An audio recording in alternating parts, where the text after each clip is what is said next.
माँ, तुम रो क्यों रही हो? बेटा, तेरे नाना जी की तबीयत बहुत खराब है।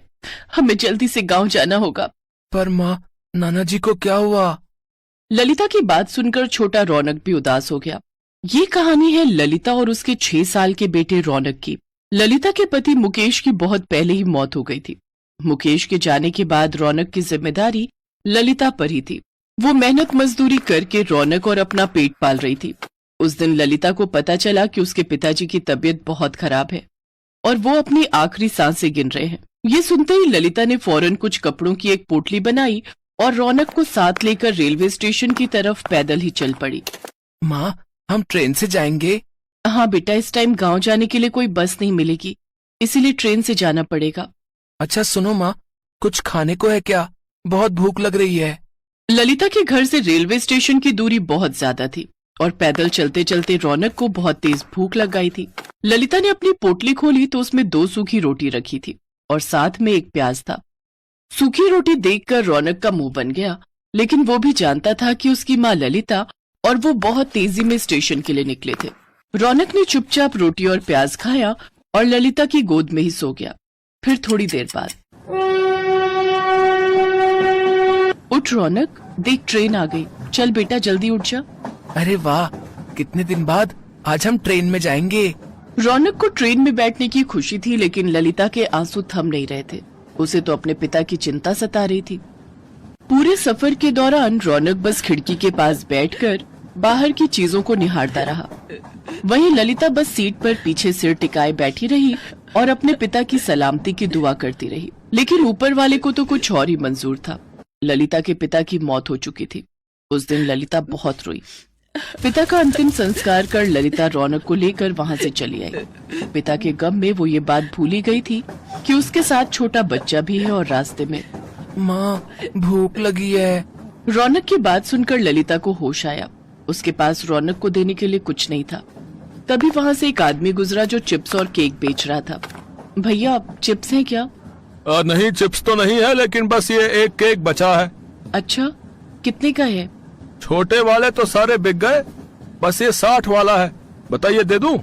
ललिता ने अपनी साड़ी के पल्लू में लगी गार्ड खोली तो उसमें कुल मिलाकर बस 40 रुपए ही थे, जिन्हें देखकर वो केक वाला खुद ही वहां से चला गया। रौनक भी समझ गया कि केक लेने के लिए उसकी माँ के पास पैसे नहीं है और खिड़की की तरफ देखने लगा। रौनक बहुत ही समझदार था। उसने अपनी माँ से फिर कोई जिद नहीं की। कई घंटों के सफर के बाद ललिता और रौनक अपने स्टेशन पहुंच गए। वहां पहुंचते ही रौनक रोने लगा। ललिता समझ गई कि अब रौनक से भूख बर्दाश्त नहीं हो रही है। तभी वहां एक दुकान से आवाज आई, पूरी सब्जी खा ले, यही है, 20 रुपए में ही है। उस आदमी की आवाज सुनकर ललिता को ऐसा लगा जैसे उसकी मुराद पूरी हो गई। ललिता ने सोचा कि वो 2 आलू पूरी खरीदेगी, एक रौनक खाएगा और एक वो भी खा लेगी। उसने भी तो 2 दिन से कुछ नहीं खाया था। ललिता ने 40 रुपए देकर आलू पूरी खरीदी। में बहुत थोड़े से आलू और सिर्फ 2 ही पूरियां थी। ये देखकर ललिता ने अपना डिब्बा भी रौनक को दे दिया। रौनक ने पेट भरकर खाना खाया और फिर शाम को।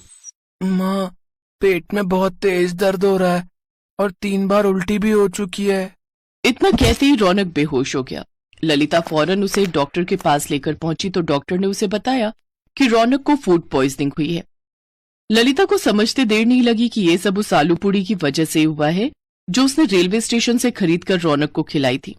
फिर पूरे 1 हफ्ते बाद जब रौनक की तबीयत में कुछ सुधार हुआ तो उसने अपनी माँ से कहा, माँ, वो आलू पूरी बहुत ही गंदी थी। मैं उसी से बीमार हुआ हूँ। पता नहीं मेरे जैसे और कितने बच्चे बीमार होंगे उन गंदे अंकल की आलू पूरी खाकर। रौनक ने लाख टके की बात कही थी, जिसे सुनकर ललिता सोच में पड़ गई। और फिर थोड़ी देर सोचने के बाद ललिता को उसके जीवन का मकसद मिल गया और नया रोजगार भी। ललिता ने स्टेशन के पास ही अपनी नई झोपड़ी बनाई और वहीं बड़ी सी कढ़ाई रखकर एकदम ताजी आलू की सब्जी और गर्मा गर्म पूरियां तलने लगी। आ जाओ, बस 20 रुपए में 6 पूरी और ढेर सारी सब्जी खा लो। उसकी बनाई आलू पूरी बहुत ही स्वाद बनी थी और सिर्फ 20 रुपए में अब वहां हर किसी का पेट भर रहा था। तभी वहां एक औरत आई। उसके साथ एक छोटा बच्चा भी था, जिसे देखकर रौनक ने कहा, आराम से खाओ और जितना जी चाहे उतना खाओ। इसे खाकर तुम्हारी तबीयत खराब नहीं होगी, क्योंकि ये आलू पूरी मेरी माँ ने बनाई है, उन गंदे अंकल ने नहीं। मासूम रौनक की बात सुनकर वहां खड़े सभी लोग हंसने लगे और सामने खड़ा आदमी अपने बासी आलू पूरी के डिब्बे समेटने लगा।